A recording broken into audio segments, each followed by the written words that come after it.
by singing the name of God, or in some cases, in our cases, even better, singing the name of the Guru. So let's start with that. Chant is Jai Guru.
with the devotional feeling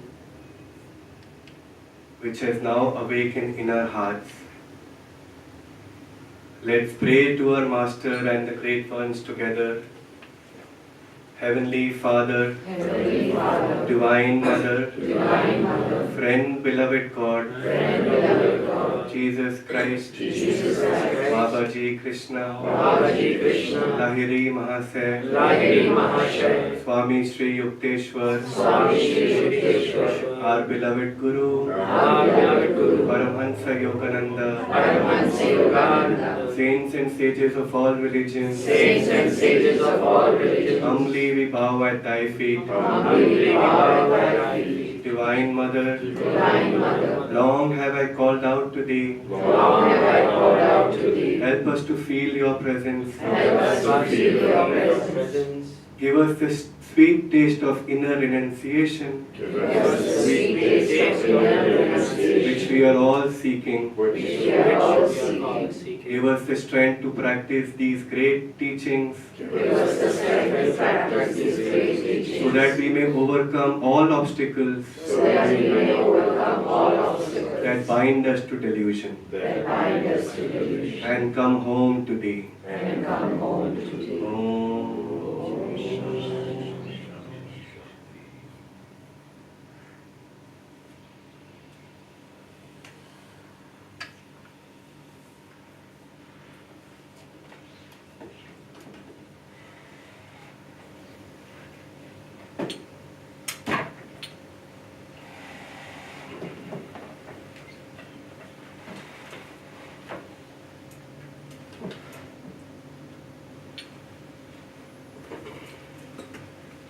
The next chant we will be singing together is Lord, I am thine and be thou mine.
Let's sit upright.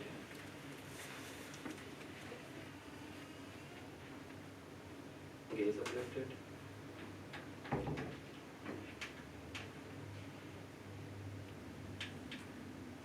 It's time to the Lord. Now let's go into silence and listen for His response. But before we do that, we need to surrender, we need to relax. Let's do that as our Guru has taught us. We tense the body and relax it. Good breath. Inhale. Relax the body. Feel all tension ebbing away. Again.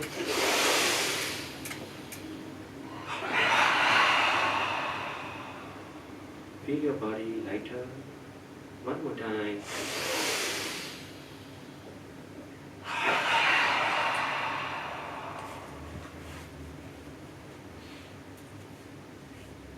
Feel the body. Mentally feel the space all around. Whatever we can't feel, mentally see it as space all around you. In front, behind, left, right, below and above. Vast space.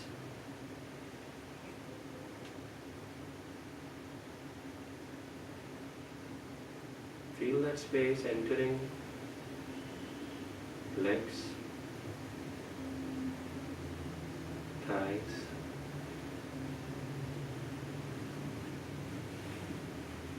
abdomen, chest, shoulders, arms, neck, face, forehead, eyes, everything gradually melting away in this space.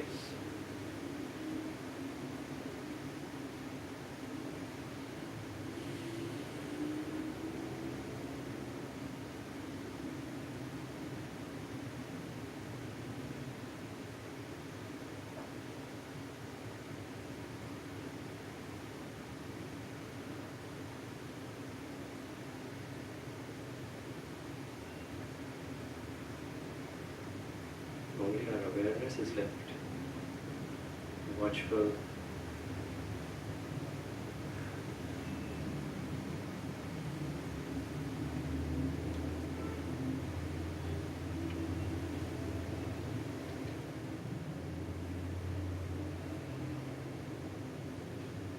Let go of thoughts.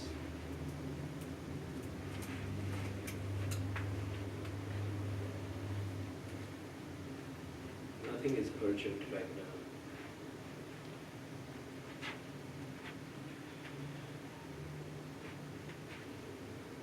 Relax upward.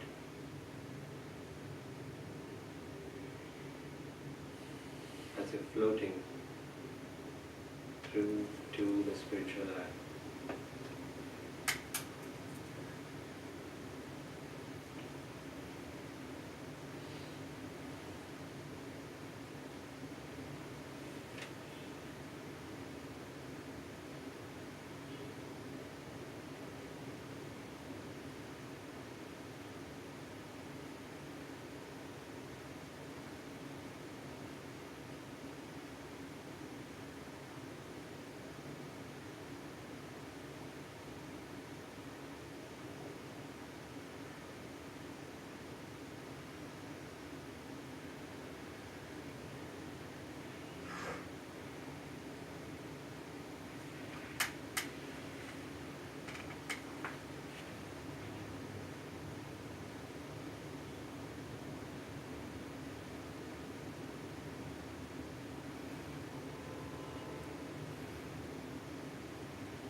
Given the topic that we have for today's satsang, it's fairly intuitive that we should try and do the affirmation on renunciation together.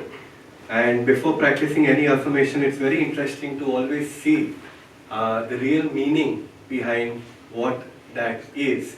And the way Swami Kriyananda describes it in this book is very, very insightful and often quite different from the way many of us think maybe the concept of renunciation would mean. So, here is how Swamiji describes as renunciation. Renunciation means turning one's back on non-essentials that we may give our whole attention to the Lord. We might think of renunciation as an investment which initially may seem a loss but in time becomes multiplied to many times its original worth. The least gift that we give to God will return to us in divine blessings 1,000-fold. Renunciation means nothing less than the gift to God of oneself. Renunciation is of the heart. It isn't what you wear or the outward rules you follow. When you renounce all for God, you hold that renunciation as a precious secret between you and Him. All your desires, all your ambitions then are for Him alone. So let's practice this affirmation together loudly at first to gain the attention of your conscious mind lest it still be distracted. And with all your concentration, repeat after me. I spurn the tempting magic of this world. I spurn the tempting magic of this world. With its rainbow bubbles ever ready to burst. With its rainbow bubbles ever ready to burst. See where I fly. See where I fly. High above the tall mountains. High above the tall mountains. I am free, I am free. I am free, I am free. Once more, loudly, I spurn the tempting magic of this world. I spurn the tempting magic of this world. With its rainbow bubbles ever ready to burst. With its rainbow bubbles ever ready to burst. See where I fly. See where I fly. High above the tall mountains. High above the tall mountains. I am free, I am free. I am free, I am free.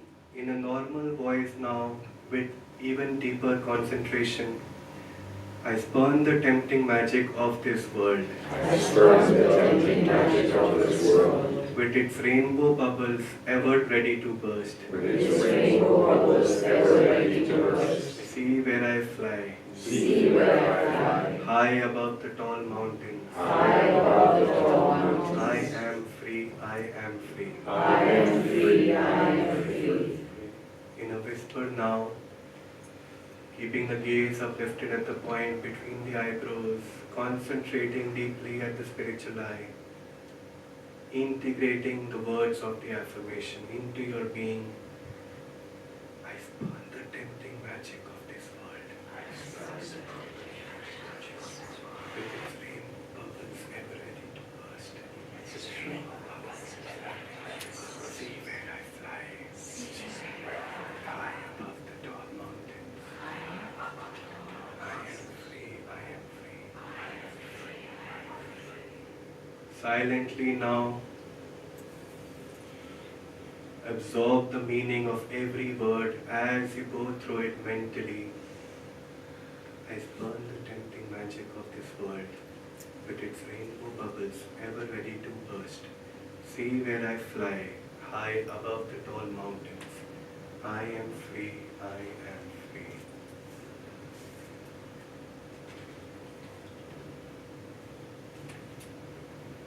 Let's now pray together inwardly only. Lord, help me to see that in no outward experience will I ever find fulfillment. All that my heart has ever sought awaits me in Thee. Om.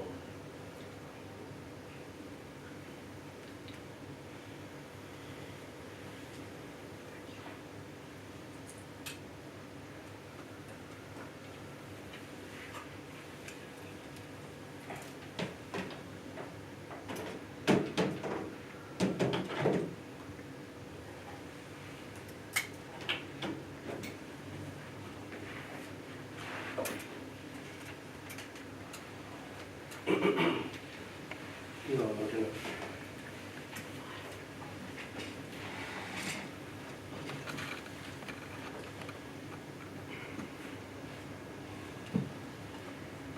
I think this is fine. Thank you.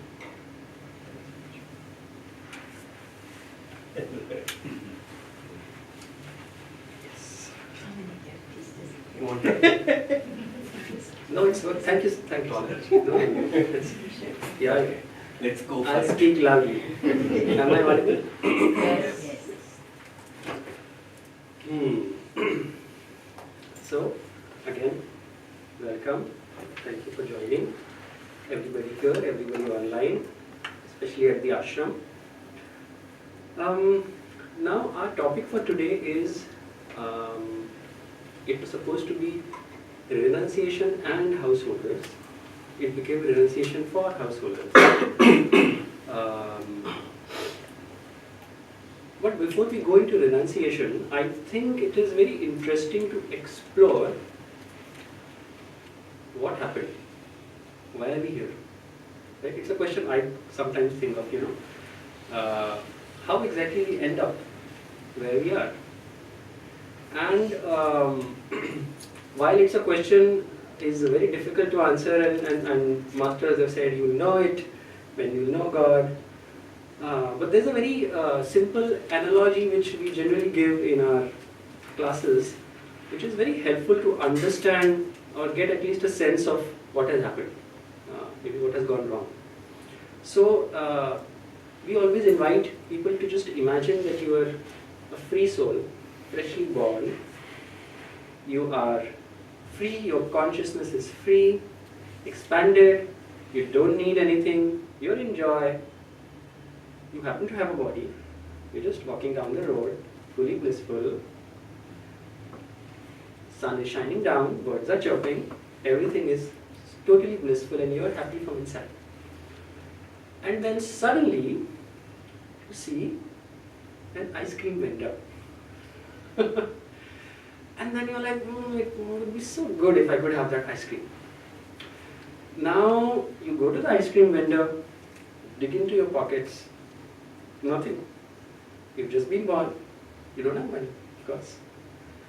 And then, if you were free, totally, everything could just flow through you, then you'd be like, okay, and you just walk up.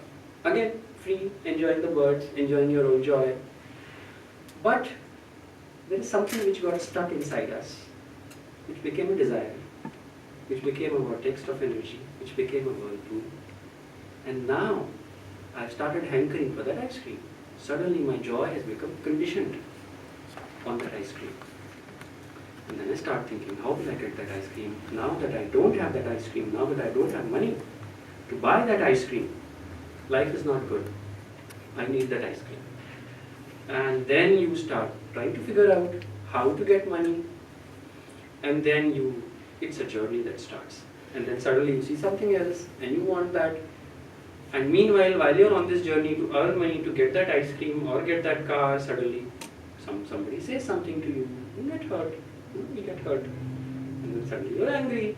And this process continues and continues, and suddenly we find that, and for all of us, or at least for me I can say, we've done this for so long that we have a huge baggage with us.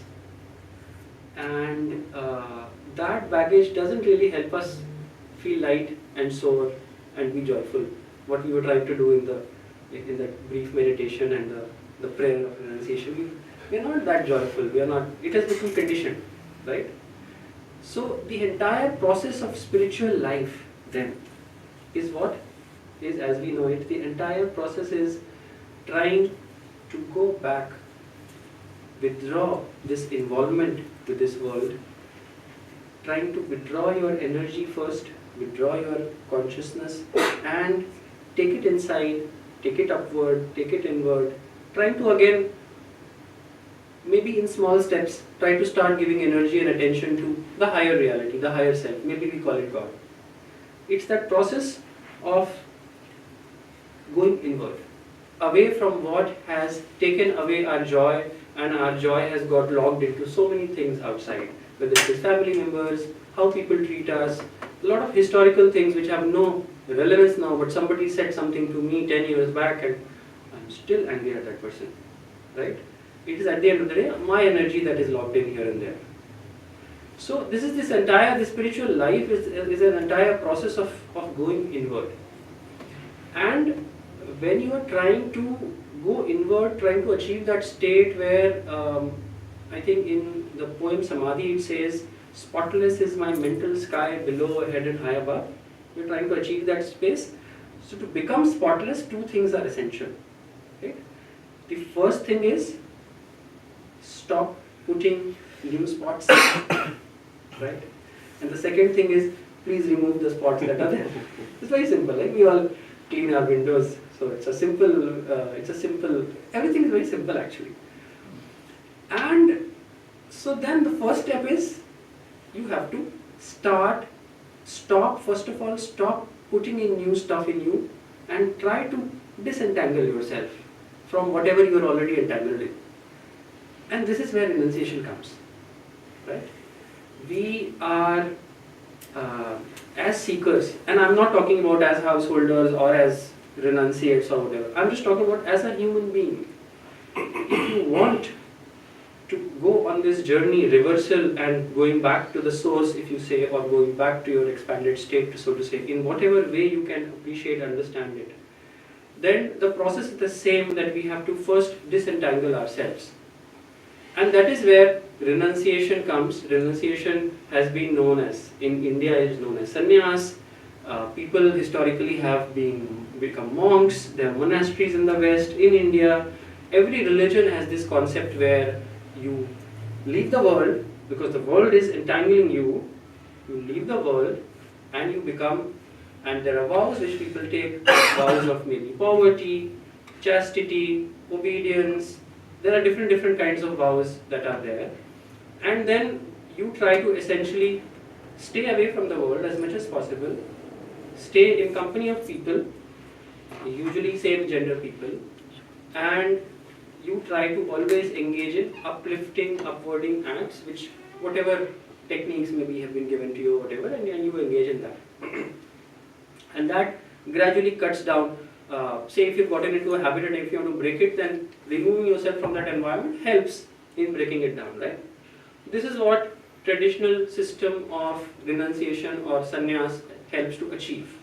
You become a monk, you remove yourself from that environment, and then suddenly you are now gradually becoming more inward, your energy is free to go in.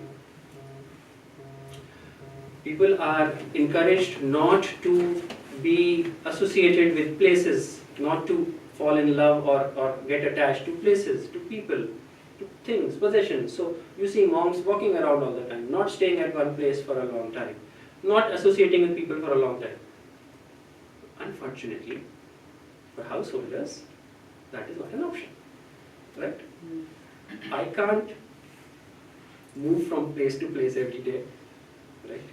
I have to go to the same job, I have to go to the same house, same family, beautiful family, same Playing of cards, right? one of the secrets. After last session, I realized they were listening. So we don't have those traditional luxuries, so to speak. Well, luxury is not the right word, but the so-called luxuries. Why I'm saying luxuries? Because Bhadali Mahasaya, as he defined renunciation, was He said, the world you are the renunciates. You have left the heavenly kingdom and you settled for pittance. You renounced the heavenly kingdom. I am not a renunciate. I have taken what is more valuable. So, we have to contend with what we are, the situation that we are in. Right? Now, first thing, is it good or bad? Right? Should we be unhappy about it? Feel that, oh, if only I came onto the path before I got married. Or if I came onto the path, if only before I had that first child. Right? We'll come to that later. But first of all, are there any good examples of householders who've been renunciates? Right? Before we try to go into how we can achieve this renunciation, etc., and whether we are in a good position, bad position, whatever. Are there any good role models? Do any good role models come to mind? Okay. Right? Shri Keshwaji, yes, Shri Keshwaji. Many people don't associate him with a householder, but he was a householder. He was, I think, Priyanath Swami before he became Swami Shri Keshwar. And Krishna Paramahamsa. yes. Now, but he did take formal sannyas. Lahadi Mahasaya is a very good example. And we all know about Lahadi Mahasaya. His life was not really that of a typical householder. He used to meditate for a long time. Though he had family, he took care of all his duties, etc. But I try to look at, there are other role models which are maybe more ancient than Lahadi Mahasaya, which many people associate with, right? For example, we've all been these days talking about Ram. Right? Ram is a great example of a householder renunciate. Leaving an entire kingdom which was yours, leaving it at the blink of the eye, and if you read Ramayana, it says he didn't have any, he didn't feel anything bad. There was no feeling of joy or loss. He just happily walked out. And he never took sannyas. He was a renunciate. So maybe there is a good example, right? There is another wonderful example which many people, I think, don't associate with, but that of Shivji. He was the ideal renunciate, but then something happened and he became a householder, right? But then he did a wonderful job of being a householder. And there is so much to learn from him. He does his spiritual practices, he takes care of his family, and he takes care of his children, and he continues to take care of the world.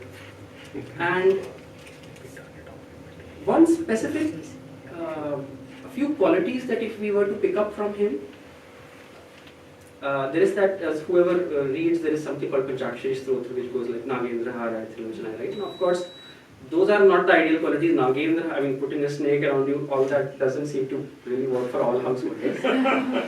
But what does resonate is, there is a line in between which says, Shivaya Gauri Vadanabja Vrinda Suryaya, which essentially is, he is such that he is like the sun to his wife Gauri. Like she glows when she is in her presence. That's an interesting quality to have for a husband. If your wife can glow in your presence, being a renunciate householder makes sense, right? And then, Shivaya Gauri Vadanabja Vrinda Suryaya Daksha Dvaranashikaya. So, if anybody in your family, even if they're close, if they've done something wrong, you take action. You destroyed the Yajna of Daksh, right? Especially if somebody goes against your wife,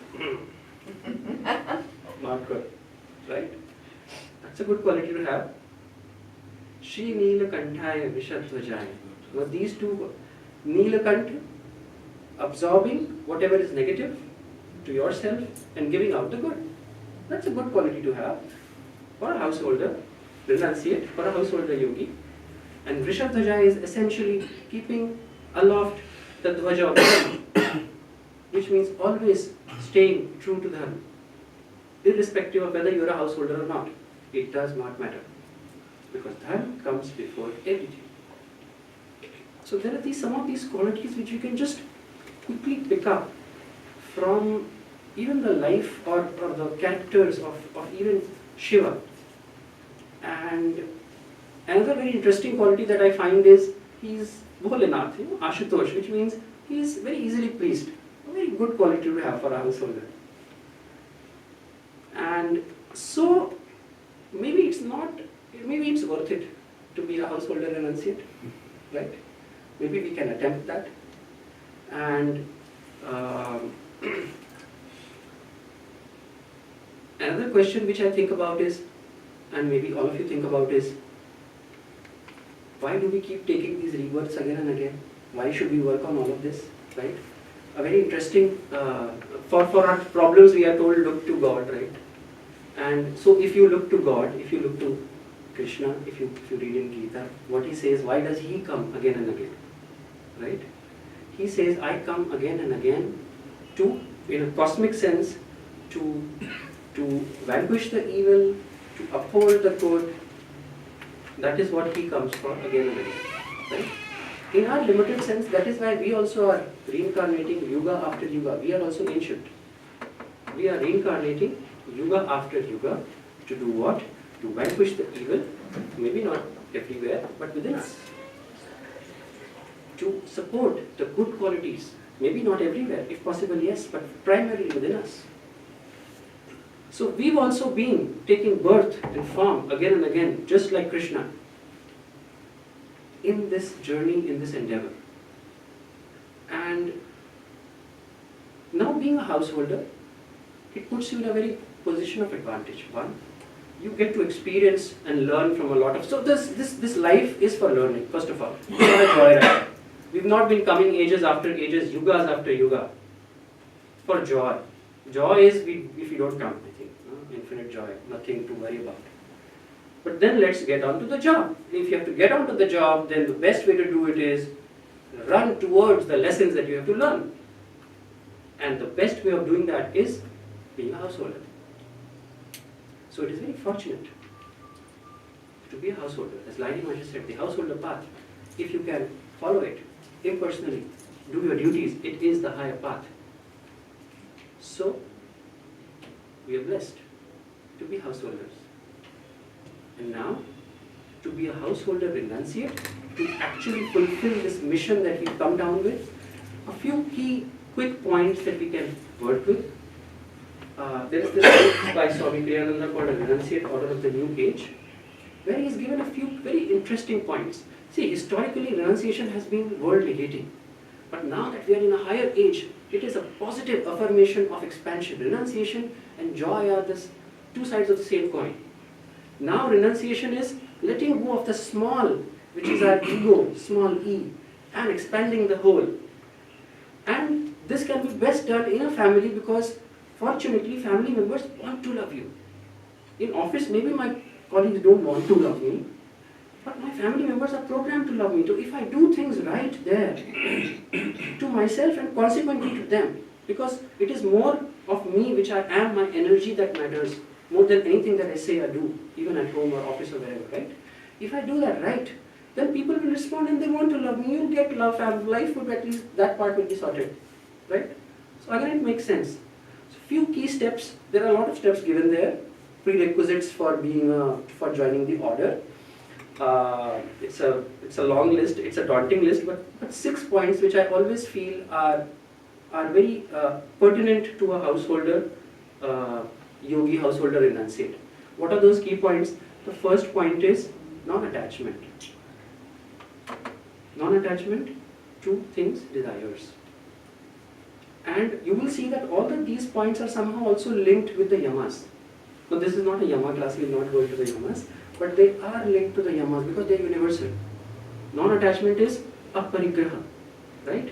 Why non-attachment? Because practically also if you're involved in something, then if you're doing something and you're anxious about it, then you are not able to do it well. And as it says, life is like a flowing river, right? I mean, whatever is coming has come, and aste, right? Whatever has to come has come. Then whatever is the time for something to go, then let it go. I mean, holding on to family members, holding on to people who are present or have left, you're just binding their energy. Everybody can feel if you're very needy and clingy, and nobody likes that. Even practically. I mean, we see in movies that a new boyfriend will say, oh, this girl is too clingy, I'm running away. Non-attachment makes a lot of practical sense also. But deeper, without non-attachment, there can never be a good meditation. While you are meditating, if at that time you are not non-attached to whatever is going on around you at that time in your life, you will never be able to go deeper into meditation. Non-attachment is very important. Once you are set with non-attachment, then very quickly you will find the next point, which is try to reduce anger in you. As Gita where Shri Krishna says, anger, desire, thwarted leads to anger. Don't be angry. Now it is easy to say don't be angry. I mean, how do you do that? The first step is start reducing the attachments to desires, to people. And know that you're doing it not just for yourself but for them also. It makes practical sense.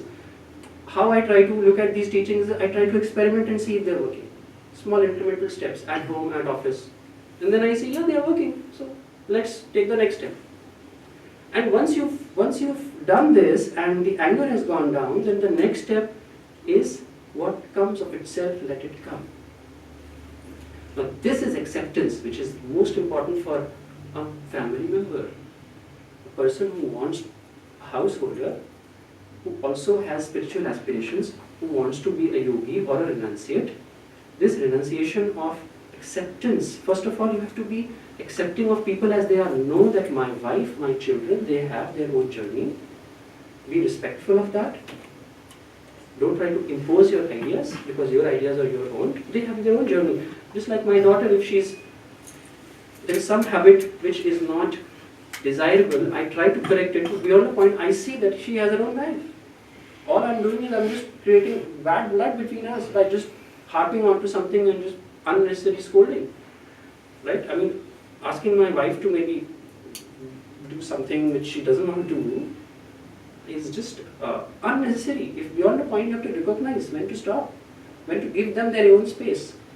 So giving people their space and having a space for yourself is very important. Point is not to be a doormat. Have boundaries. That's very important. What comes, let it come does not mean that you become a doormat. Have strong boundaries. And then this leads to the other parts, which are you live with God, you work for God, and you always do what is right, which then comes in the end. Doing what is right is very important in all circumstances, because as a householder, renunciate at house or office, with family, it is very important that just to please someone, you are not catering to someone's desires, whims, right? You have to do what is right for you and for them. And always the right thing is right for everyone. And you can feel it. It is not that something is right for me, but not right for the other person. And in all this, you have to take your family along. Swamiji tells that interesting story where in one life, he was born as a merchant somewhere in Pakistan, I think Lahore or somewhere, and then he came to Rajasthan, he became a he joined his guru, and he was giving, he was learning music, and but he left his wife back. His wife came and he turned her away. And that was the reason why he fell. He couldn't achieve self-realization in that life. So it is very important to be supportive. It is very important to be cooperative with your family members, because that part is very important. They want to love you, and so it is easy to experiment with these, to implement these universal principles there. Cooperation, right? And if you need to adjust a little, that's okay, because that may be the right thing to do at that point of time. I would just like to close with something which is very interesting, very close to my heart. There is something called a spiritual wedding ceremony which is there in Ananda. It very beautifully summarizes a lot of what we are trying to do as family people, as family renunciates in family life. Many years back, Priya and I, we both went through it. We really appreciated, we really liked it so much that we requested Narayan Shurjo to please do it on our anniversary, and they did that. So kind of them, so nice of them. So we went through that ceremony. I would just like to read a few lines, not all of it. Otherwise, Mitesh will be angry. No anger. I've learned how to renounce that. Dear beloved, and this is, one person is saying to the spouse, Dear beloved, I will be true to you as I pray always to be true to God. So it's very important. I will be true to God, and like that I'll be true to you. Okay, so the benchmark is set. I will love you without condition as I would be loved by you and as we were ever loved by God. Again, that quality has come in. Just like God loves me, I will love you and you would love me. I will never compete with you. No competition, cooperation. I will cooperate always for our own good and for all others' highest good. So it is not me too, R2, V4 and that's it. No. I will never compete with you. I will cooperate always for our own good and for all others' highest good. I will forgive you always. Under all circumstances. Very, very, very important. Not forgiving the family members, especially your spouse, and also yourself, many times, is what leads to most of the problems. I will respect your right to see truth as you perceive it. Giving space, opportunity for a person to grow and have their own spiritual life. They have their own journey. Respect that. And to be guided as you feel deeply within yourself. And I will work with you always in freedom to arrive at a common understanding, so that we may all do everything for God's glory. Bottom line, whatever we are doing, we are doing for God's glory. And this is how we can begin to attempt renunciation as a householder. And it's a very fun journey. Many of us have been attempting it, but I think it's always good to have a reminder with these satsangs to actually try to do better, because there's always scope to do so much better. So I will also try to do better, and I invite everyone to do a little better. Thank you.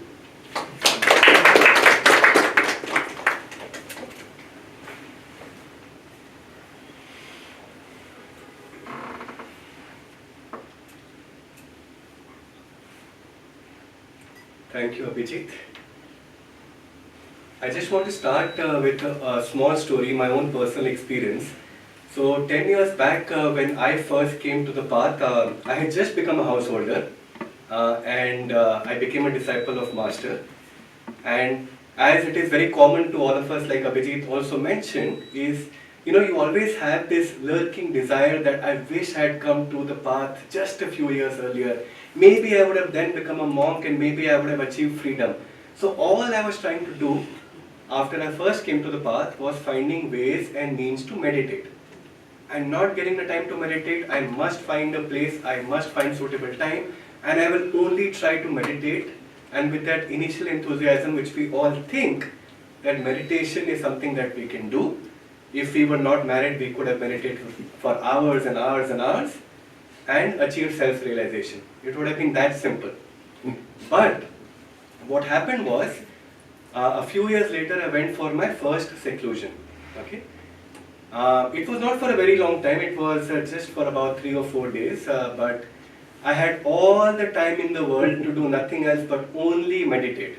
And I did meditate for hours and hours. Beautiful setting in the nature, peace all around me, nothing to distract me, no responsibilities, no to-dos, no family member, right? And it was blissful, don't get me wrong, it was very deep, The meditations gave me a lot of inspiration. There was a lot more clarity about my own place in life.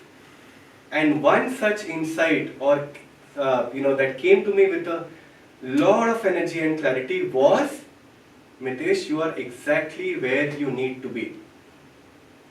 I realized I'm not fit to be a householder. Why? Because after a few days, like all good things come to an end, I realized I don't think I'm able to go any deeper anymore. I don't think I can sit for more hours in the meditation anymore. Right? And that reminded me of one satsang that Surjo had taken long back. And he was addressing many of us who often complain to God, why could I have not come to the path earlier? Surjo mentioned that what if God were to give each one of us all the money in the world, okay? If you had a family, all the resources to take care of them, nothing to worry about, no responsibilities, a nice house in the Himalayas, where you have all the time to only meditate. Will you be able to meditate for 8 hours every single day? And when I first heard the satsang, my answer was, of course I will be able to, right? But it is after the seclusion that I realized from every fiber of my being that I don't think I was meant to be a renunciate. And not only that, there was so much joy that I felt from the seclusion that I immediately wanted to share it with my wife. I wanted to share it with my family members and with my Guru Bhais, right? So then when you think about and you introspect, it is your own subconscious desire somewhere for companionship, for wanting to share the joys and the beauty of this world with someone that has made you a householder in the first place, right? And I think this very acceptance can go a long way to help us to work towards freedom from where we are, right? Once we accept things as they are, only then can we work with it to try and change it. Otherwise, it is nearly impossible. And another very interesting thing, if Kriya is the airplane route to God, what do you think provides fuel to that airplane? Any guesses? Well, Abhijit, I hope no one listened to what you said, at least on the camera. But my personal experience, and it is true for all of us whether we realize it or not, it is suffering which is the fuel for that airplane which you've just got on. If you had not suffered enough, you would have probably not gone on to the airplane in the first place. So we have to have gratitude for the fact that we've suffered enough, each one of us, to want to know God intensely enough, to have that deep desire to know God intensely enough. Okay, and if we do not continue to pursue the path of the householder, obviously if we are householders already, we will lose the fuel quite soon. And that is important, because if not being able to retain the fuel, you will see that you will touch a platitude once again, right? And Yogananda ji said that life is nothing but a continuous overcoming of problems. Any problems which has been given to you to find a solution is a religious duty given to you by God Himself. So how do we find freedom? How do we find inner renunciation? By being a householder. How we discharge our day-to-day responsibilities by being inwardly non-attached is the key, right? Householder platform gives you a lot of opportunities to renounce so many obstacles that would otherwise come on a spiritual path. Abhijit already spoke briefly about anger. I think anger is one quality which I think I have been able to renounce over the years. Of course, there is a long way to go, but I think I have been able to personally work on my anger much better than I otherwise would have been if I was single. Because every single day you are being tested like nothing else. Every single day, either your boss or your colleagues or some family member will push your buttons.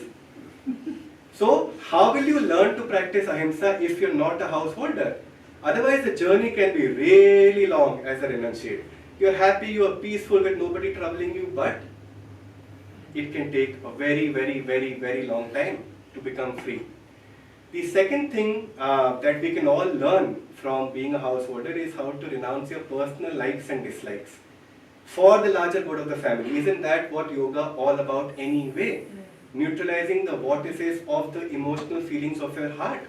You can learn how to renounce your ego, which is the root cause of any bondage anyway, to begin with, right? Because you become less self-centered, you become less selfish, you always think about what you can do for others, right? And most importantly, eventually we realize that the less preoccupied we are with our own problems in life, and the more we try to help others in the form of seva, that is what will bring us lasting happiness and nothing else. If you are constantly thinking about your own problems and one by one trying to solve them, again, we will not make much progress.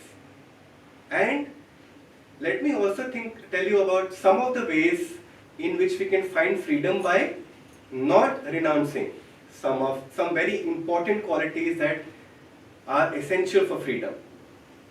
In the name of our duty of a householder, we should never renounce our sadhana.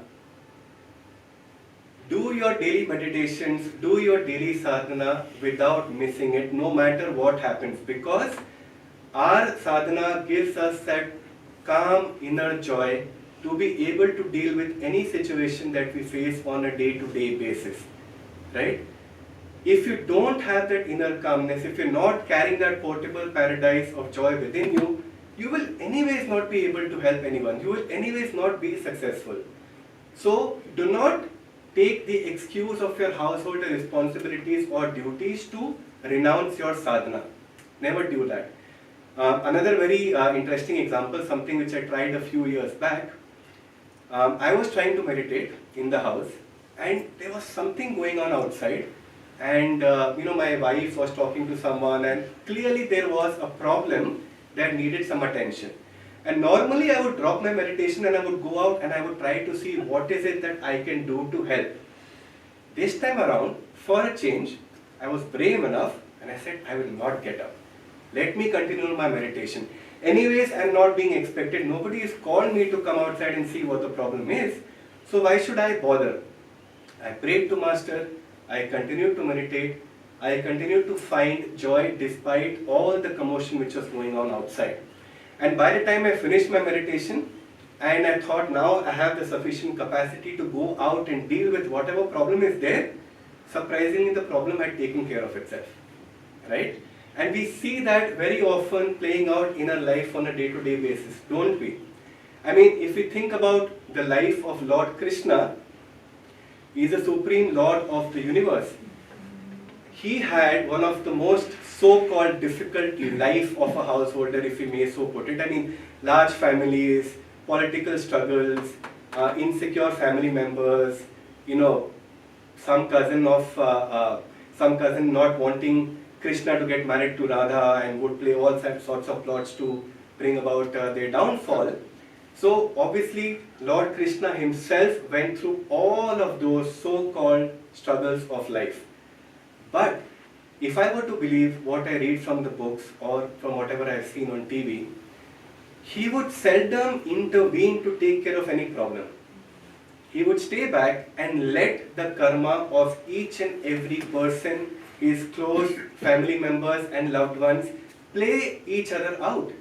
Let the destinies and the karma of your family members sometimes fulfill itself out. Do not always think that we need to intervene to try and solve a problem, even if there is a strong expectation to do so. Have faith in God, be anchored in your Guru, allow him to flow through you and allow him to take charge of your life anyway, and more often than not you will see that the problems can potentially take care of itself sometimes, right? Of course, there are other times when we must discharge a duty, and we have to have that inner intuition and clarity to know when is the right time for us to step in and not be premature in that decision. The other thing which we must never renounce is our own dharma. And when I say dharma, it is the adherence to the teachings which have been given to us, not just the sadhana, but all the principles which have been taught to us. So never renounce on practicing of your yamas and niyamas. I can tell you that even the simple practice of Satya has made a huge difference to my life. All of us who are householders, who run businesses or in jobs, very often think कि झूठ बोलना is absolutely okay, चलता है business में, at least in the beginning. So even though we are trying to pursue a spiritual path, we think it is okay, बाद में देखा जाएगा. I am trying to practice all the other things from a spiritual perspective, but business में चलता है. But when I started practicing Satya, slowly and gradually, even though initially there was a lot of difficulties that I had to face, especially at my workplace, magical things began to happen over the years. You know, the people around me, my colleagues, the situations, the circumstances, the job profile automatically began to change on their own. And it is not like I was trying to quit something and run away from something. Right kind of jobs, right kind of people landed, master placed them beautifully only and only after I started making the right spiritual effort. So never renounce your dharma in the name of your householder duties, because I don't know whether it was said in the Bhagavad Gita or master said it, but whenever a lower duty conflicts with a higher duty, it ceases to be a duty itself. So keep that adage in mind. It's going to help you in your day-to-day responsibilities. Also, never renounce your original self. Be always truthful to who you are as a person. If we are going to try and please every single person, we are going to be torn apart. So try to first attune to Master's will. He is there to help you. He is there to guide you, and He will tell you how to come out of any difficult situation, but do not change yourself only to meet the expectations of any other person, no matter how close they are to you. Be truthful to your original self. And last and the most important of all is never renounce or abdicate any responsibility of being a householder.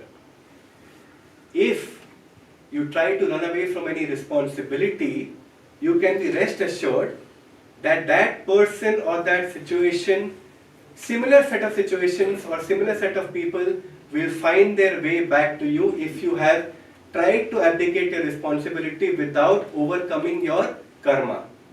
So the golden rule is always try to overcome your karma, always try to go through your fears before taking a decision to be able to renounce anything. Once you've mastered something, chances are that that karma will anyways no longer bother you, and then whether you run away from it or not, anyways doesn't matter.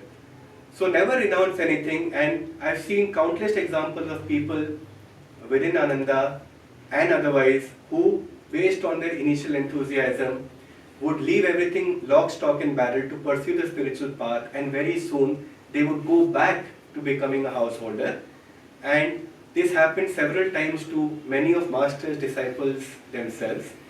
And Master would feel very sad for them, because he felt that having renounced the householder life first, coming to the spiritual path and then going back to becoming a householder, just prolongs the journey by several incarnations. Right? So we should always keep that in mind. Unless we have mastered the people and the circumstances around them, unless we mastered every test that comes to face us in life joyfully, we can never think about renouncing those responsibilities. And at the end of it all, let's not forget that love is the only quality that binds all of us. Love is the one quality which we can practice as a householder. Selfless love, unconditional love. If we are a monk, these concepts can only be very vague. How do you really practice unconditional love unless you are able to, unless you have family members, unless you can think of people beyond yourself with whom you can enjoy and share the joys of life. So think about all the moments that bring all of you together as a family, all the little laughters, all the beautiful sunsets that you watch together. Every time you come and hug each other, remember that it is nothing but God's love which is flowing through you and through your family members. And at that point in time, if we can all come together and offer that love back to the source of where it has all come from, which is God Himself, then that is the greatest gift that we can give to masters and God as a householder. Jai Guru.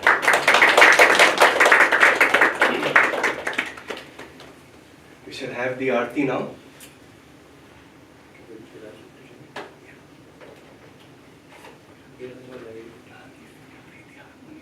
Sure. We do the Aarti. And wait for the Aarti.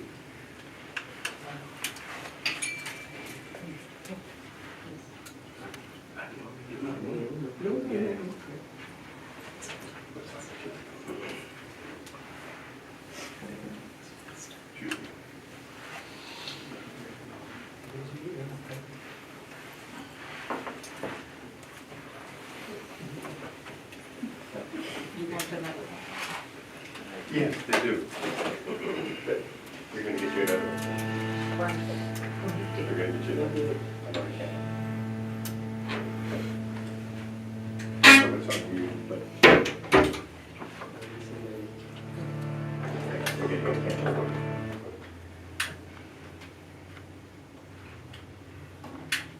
Cooperation.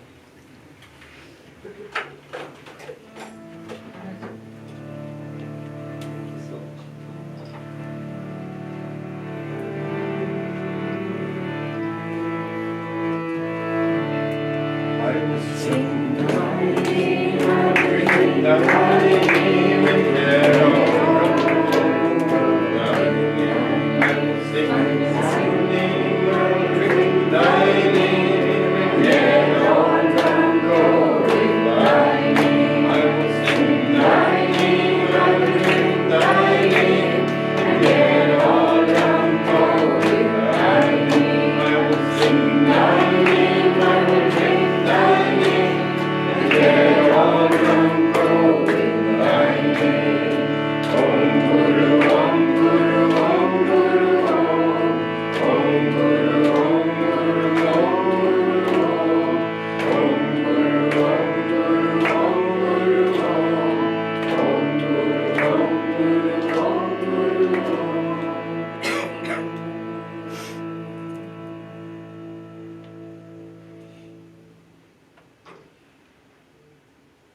Come to blessings now. Take blessings from the altar. If you feel like you can come and take the blessings from the light as well.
Let's now share the blessings that we have received today.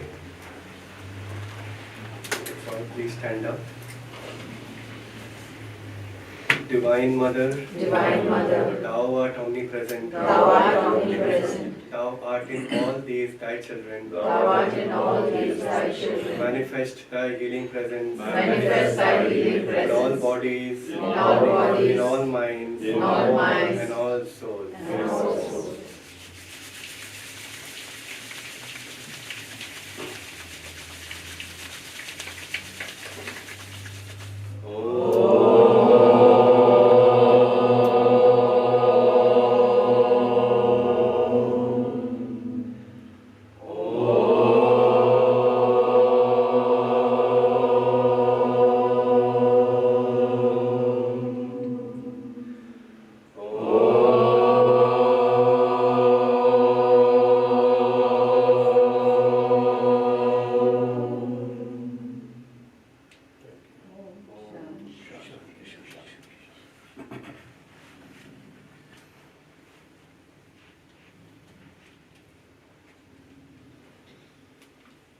Jai Guru. Thank you.